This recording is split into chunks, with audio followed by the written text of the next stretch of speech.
Apa sih UUT itu? Apa tujuan dan latar belakang terciptanya undang-undang itu? Apa kelebihan dan kelemahannya? Dan gimana sih kasus-kasusnya dan implementasinya di Indonesia dan lain-lain? Karena bentar lagi mulai, mari kita bedah.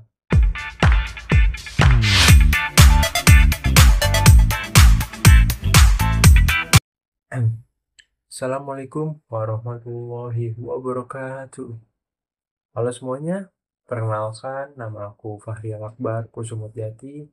Aku dari mahasiswa Universitas Uhamka di Prodi Teknologi atau Sistem Teknologi Informasi atau STI kelas 2B berNIM 24030345067 24030455067. Pada kesempatan kali ini saya akan membahas tentang Undang-Undang ITE atau Undang-Undang Informasi dan Transaksi Elektronik.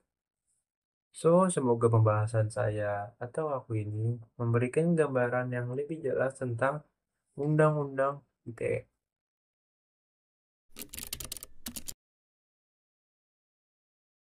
Nah, sekarang nih aku akan membahas tentang tujuan dari pembuatan undang-undang ini dan latar belakang apa yang dilakuin, kenapa sih undang-undang ini dibuat. So, aku mulai dari tujuan. Kenapa tujuan dari undang-undang ini dibuat? Undang-undang Informasi dan Transaksi Elektronik ini memiliki tujuan utama yang sangat penting banget nih untuk menciptakan kejelasan hukum dan perlindungan bagi transaksi elektronik. Jadi, secara garis besar tuh, tujuan utama dari undang-undang ini adalah untuk menjadikan setiap transaksi atau komunikasi elektronik yang kita lakukan sehari-hari itu menjadi sah di mata hukum serta lebih aman.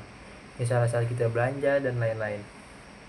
Ini sangat penting guys, karena dengan adanya aturan yang jelas, kita dapat merasa lebih aman, lebih secure untuk melakukan transaksi online ataupun komunikasi digital. Selain itu juga, Undang-Undang ITE juga berfungsi dan bertujuan untuk melindungi data pribadi kita loh. Bayangkan nih jika keuangan kalian terbongkar atau disalahgunakan tanpa izin, tentu ini bisa jadi kerugian atau disalahgunakan tanpa izin. Tentu ini juga bisa bikin kerugian yang sangat besar, baik secara finansial ataupun privasi. Jadi, salah satu tujuan penting Undang-Undang ITE ini adalah untuk memberikan perlindungan terhadap data pribadi yang ada di dalam transaksi digital dan lain-lain. So, latar belakang apa sih yang bikin UT ini dibuat? Jadi latar belakang munculnya Undang-Undang Dasar ini, Undang-Undang ITE ini, itu tinggal lepas dari perkembangan teknologi yang semakin pesat, terutama di bidang informasi dan komunikasi. Di awal-awal muncul internet dan teknologi digital, banyak aktivitas yang tanpa adanya pengaturan-aturan yang jelas. Hal ini menyebabkan tuh berbagai masalah yang muncul seperti penipuan online, melibatkan identitas palsu, penyebaran berita, hoax, menyesatkan hingga pencemaran nama baik yang dapat merusak reputasi orang secara sepihak. So, ketika itu banyak orang yang gak nyaman nih dengan di aktivitas di digital. Dengan meningkatnya ancaman ini, UITE ini hadir sebagai respon dari pemerintah untuk menciptakan lingkungan digital yang lebih aman dan terlindungi. UU ini juga tidak hanya menyangkut hukum yang mengenal transaksi elektronik dan informasi digital, tapi juga mengatur tentang sanksi dan pelindungan di informasi digital, tapi juga mengatur tentang adanya agar semua pihak itu dapat beraktivitas dengan tenang, karena udah ada hukum yang mengatur dan melindungi segala aktivitasnya. Selain itu, undang-undang ini juga bertujuan untuk memberikan kejelasan mengenai bagaimana sih cara penanganan dan penyelesaian hubungan baik dengan dunia digital, agar itu semua pihak yang terlibat tahu apa hak dan kewajibannya.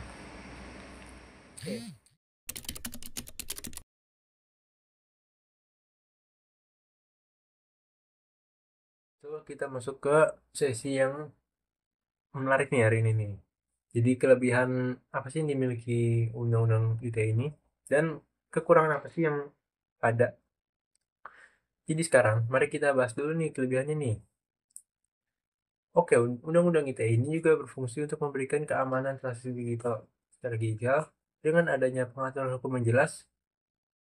Kita sebagai pengguna internet itu bisa lebih merasa aman bertransaksi, baik membeli barang dan lain-lain, melakukan pembayaran, atau bahkan berinvestasi.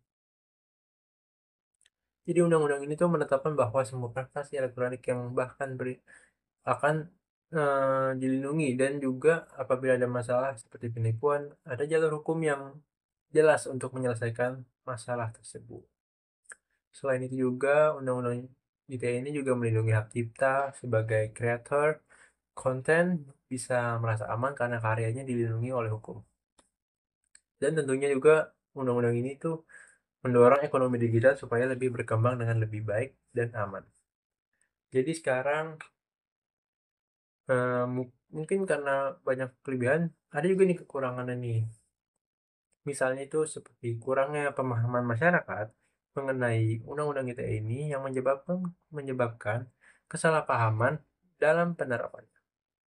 Jadi beberapa orang ini seringkali tidak memahami dengan jelas apa sih yang tidak dapat dilakukan di dunia digital.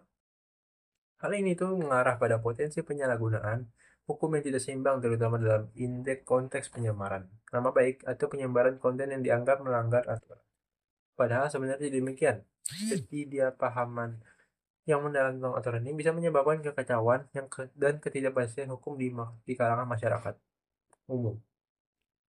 Selain itu juga kekurangan yang lainnya adalah terbatasnya penggunaan terhadap penerapan undang-undang ITE, terutama dalam mengatasi kejahatan dunia maya yang semakin kompleks. Kejahatan seperti peretasan, penipuan digital, dan penyalahgunaan data pribadi yang semakin berkembang pesat, itu juga kasusnya bisa ditangani secara optimal oleh UITE, tidak bisa ditangani secara optimal, yang bahkan aturan ini pihak berwenang seringkali kesulitan buat mengidentifikasi pelaku kejahatan dunia maya yang menggunakan teknologi yang semakin lebih canggih dari teknologi yang sekarang untuk melakukan aksinya. Itu juga salah satu kekurangannya.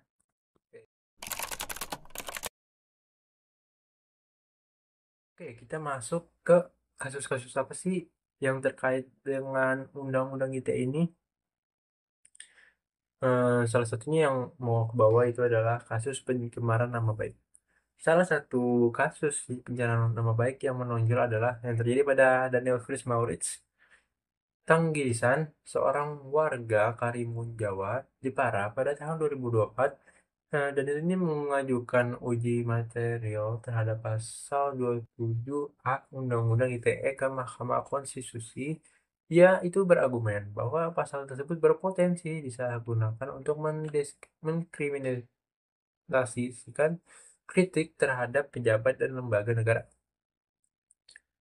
Mahkamah Konstitusi mengabulkan sebagian gugatan Daniel dengan menegaskan bahwa hanya individu atau perseorangan yang dapat menjadi korban pencemaran nama baik, bukan lembaga pemerintah, institusi, korporasi, atau juga jabatan tertentu.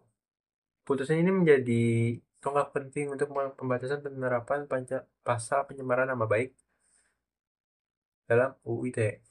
Selain itu, pada 2 Maret 2025, Polres Kolongtro mengungkapkan kasus penipuan online yang melibatkan modus penipuan melalui telepon. Seorang perempuan berinisial MR menerima panggilan dari seorang yang mengaku sebagai CS atau customer service dari platform e-commerce Shopee, melakukan mengarahkan korban untuk mengikuti prosedur tertentu yang berujung pada pencairan pinjaman online, sehingga dana milik korban dikuras habis-habis sampai pelaku itu berhasil ditangkap di Palembang dan dijerat dengan pasal 28 ayat 1 Junto pasal 48A ayat 1 UITE dengan ancaman hukuman penjara maksimal 6 tahun.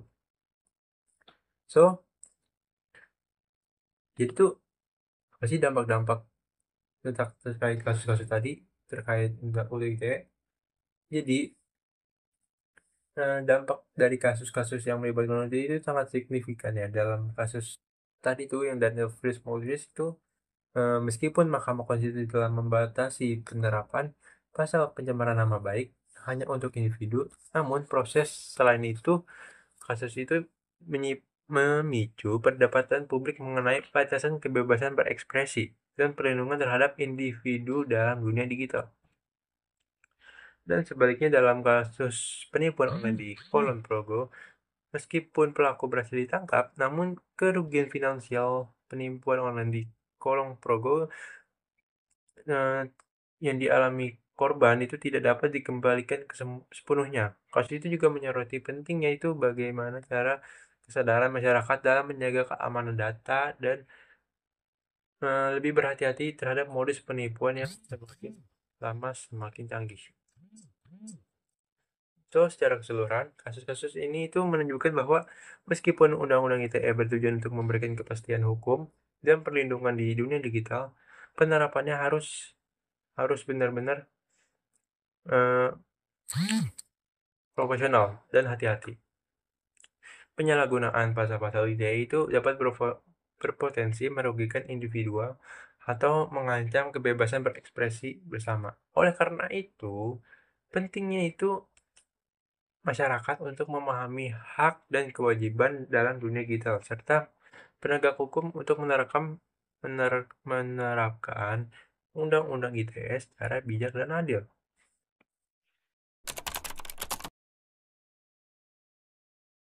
Oke, jadi apa sih yang udah diimplementasi di UU ITE di Indonesia?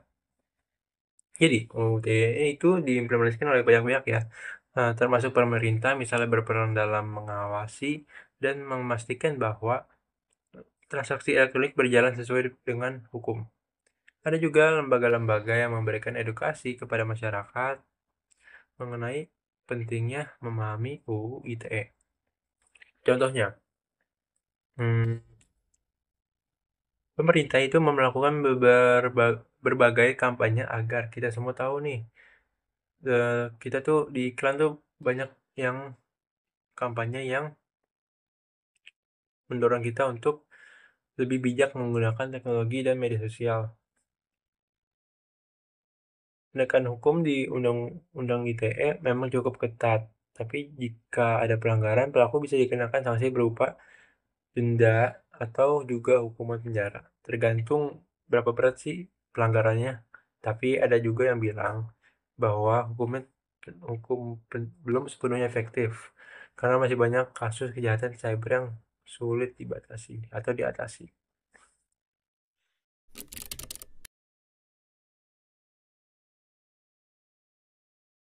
Oh. Eh, perkembangan dan revisi Undang-Undang ITE. Seiring waktu berjalan, UU ITE itu sudah beberapa kali direvisi ya. Tujuannya itu untuk bisa lebih relevan terhadap perkembangan teknologi sekarang. Misalnya revisi terbaru menambah ketegasan dalam penanganan kejahatan cyber dan penyebaran informasi yang merugikan masyarakat luas. Revisi ini juga menambah perlindungan bagi data pribadi kita agar lebih tidak mudah disalahgunakan. Oke, tapi ada isu dong yang masih perlu diperhatiin. Meski sudah direvisi, masih banyak isu yang belum selesai nih. Salah satunya adalah pasal-pasal yang bisa ditafsirkan dengan cara yang berbeda-beda. Hal ini kadang memicu ketidakpastian hukum.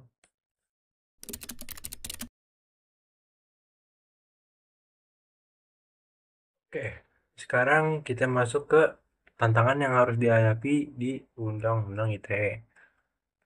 Kedepannya itu, Undang-Undang ITE akan menghadapi banyak banget tantangan yang harus segera diatasi. Salah satunya itu, tantangan yang besar yang terus berkembang adalah teknologi. Teknologi yang semakin pesat, seperti kejahatan cyber yang semakin canggih, peretasan data pribadi, penipuan online yang semakin bervariasi, dan ancaman terhadap informasi pribadi. So, kejahatan-kejahatan ini itu sulit untuk dilacak dan ditangani karena pelaku seringkali menggunakan teknologi yang sangat rumit dan tersembunyi. Oleh karena itu, Undang-Undang ITE harus terus diperbarui dan disesuaikan dengan perkembangan teknologi agar dapat memberikan perlindungan efektif bagi masyarakat. Selain itu juga, pemahaman masyarakat tentang UU ITE juga merupakan bagian dari tantangan besar yang harus diperhatiin. Masyarakat juga harus perlu diberi pemahaman tentang apa sih hak dan kewajiban mereka dalam menggunakan teknologi dan media sosial. Tanpa pemahaman yang tepat, banyak orang yang mungkin tidak sengaja melanggar UU ITE dan terjerat masalah hukum tanpa mereka sadari. So, oleh karena itu, sosialisasi pendidikan mengenai UU ITE itu sangat penting untuk mengurangi kesalahpahaman dan penjagaan pelanggaran hukum yang tidak sengaja. Oke, sekarang adalah perspektif masa depan. Kedepannya, harapan kita atau aku juga pribadi adalah UU ITE itu harus menjadi lebih dinamis dan lebih adaptif terhadap perkembangan teknologi dan kebutuhan masyarakat. Teknologi akan terus berkembang dan UU ini juga harus mampu mengakomodasikan perubahan tersebut agar tetap relevan dan efektif. So, hal ini juga penting agar UU ITE tidak ketinggalan zaman dan dapat memberikan perlindungan yang maksimal bagi masyarakat dan dunia digital Indonesia. Selain itu juga, pemerintah harus terus meningkatkan upaya edukasi masyarakat mengenai pentingnya menjaga keamanan dan data pribadi dan memahami regulasi yang ada. Dengan pemahaman yang baik, masyarakat akan lebih berhati-hati menggunakan teknologinya dan media sosial. Serta mereka jadi tahu nih bagaimana cara melindungi diri dari potensi kejahatan di digital. Edukasi yang berkelanjutan juga akan meminimalisirkan resiko penyalahgunaan UU ITE yang memperkuat perlindungan terhadap hak-hak digital warga negara.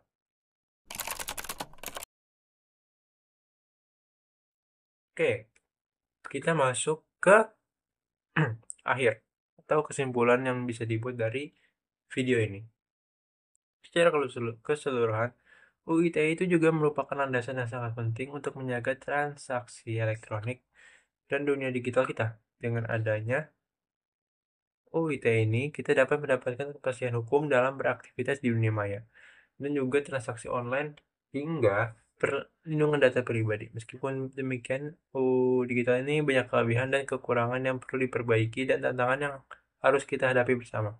Oleh karena itu, sangat penting untuk kita memahami UU ini dengan baik dan bijak menggunakan teknologi. Dengan pemahaman yang lebih baik dan pemanfaatan teknologi untuk kepentingan positif tanpa terjadi masalah hukum. So, demikianlah prestasi mengenai UU ITE yang sangat relevan dan penting di tengah perkembangan dunia digital yang pesat. Kita semua itu memiliki tanggung jawab untuk menjaga keamanan sendiri, menggunakan teknologi dengan bijak, dan memahami apa sih UU ITE itu. Harapan kita, UU ITE itu terus berkembang, mengikuti dinamika teknologi, dan tetap memberikan perlindungan yang adil dan efektif bagi seluruh masyarakat Indonesia. Semoga kita semua bisa menjadi pengguna teknologi yang bijak dan cerdas.